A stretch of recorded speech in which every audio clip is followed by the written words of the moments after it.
So, hi Andrew, what do you have today for me?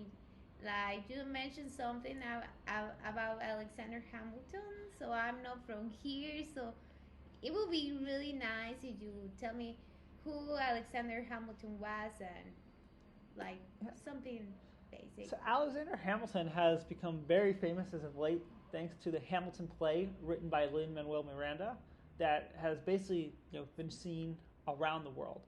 Besides that, if you've seen the $10 bill, he also appears as the face on the $10 bill. Wait! I don't know about the $10 bill. I don't really Yeah, use bills, if you so hear let the me Google if it. you hear the phrase "dropping Hamilton," that means you're sort of reference to the $10 bill, where Hamilton appears in the bill. And also, you say something about Hamilton play.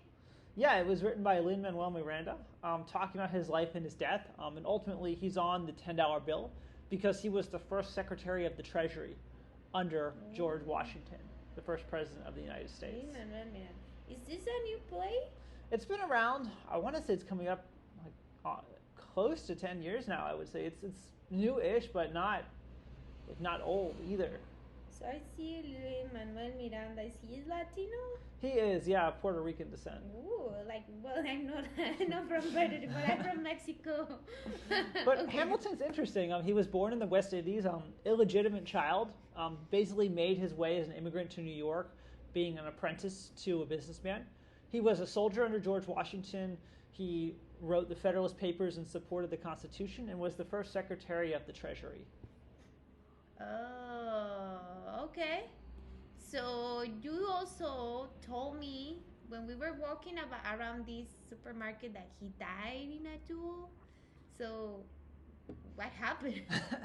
Yeah, that's a great question. So he died in a duel against Aaron Burr, who was the acting vice president of the United States. Just imagine that. The acting vice president killed someone. And dueling was actually somewhat common at the time. William Graham Summers said this was a great public vice. And there were even the dueling grounds in Weehawken, where from 1799 to 1845, where we are now, where Alexander Hamilton died, there were 14 duels that took place. 14 by there? Yes. It's a pretty small area because we have walked around that, and I tell you, there's not a lot of space. This became a very common place. Most duels took place in Weehawken because they were, of course, illegal in New Jersey and New York, but were not really enforced in New Jersey. The enforcement was very lax. So most of the duels took place here on the Dueling Grounds, and that is, where Alexander Hamilton and actually his son passed away as well. Was that common in that age, like around the country existed a lot of duels grounds? There weren't. As you can see, here there were 14 duels, right? So while it was called a great public vice and it was talked about and people were challenged to duels, very unlikely. Not many people actually, died or participated in duels, but they exist, in legend to this day. And ultimately, where we are now, the Dueling Grounds, was a tourist destination in the 18th and in the 1800s and the 1900s. Well, I don't want to go there. Maybe they have ghosts or something. Now I'm thinking I might not go there at night. Maybe I will find the ghost of Alexander Hamilton, and that will be no fun. Okay, so was this the first time that Hamilton did this, or he tried multiple times? Yeah, so this was the first time Alexander Hamilton was in a duel, and unfortunately his last time. But his son died there 2 years earlier in a duel, and Aaron Burr, who was the acting vice president who killed him in this duel, participated in the very first duel in the Weehawken Dueling Grounds on September 2nd, 1799. And so, while it was Hamilton's first duel, it was not Burr's first duel. That's no fun. But yeah, actually, where we're at now is not the actual location of where the duel took place. The duel took place down below on the railroads, which is now a light rail that connects Hudson County.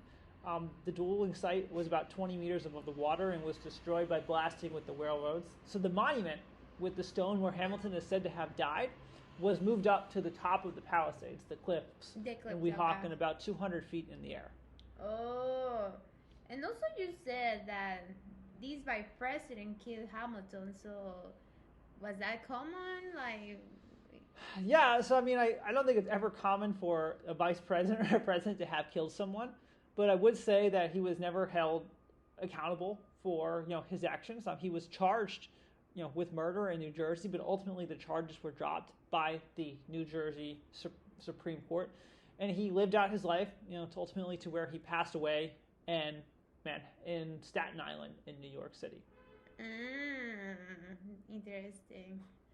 So where are they, like the bodies? If we can go there one day, that will be fun. Yeah, Alexander Hamilton is actually buried in New York City, down by Wall Street, and there's a whole memorial there that you can actually go and visit. And it's called Trinity Church, where you can see his tombstone.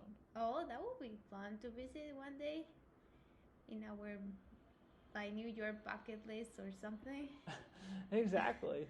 Okay, so well, thank you for letting me know more about Hamilton. This has been really fun, like to learn more about American history as a Mexican. Thank you for your time. Thank you. Bye. Bye.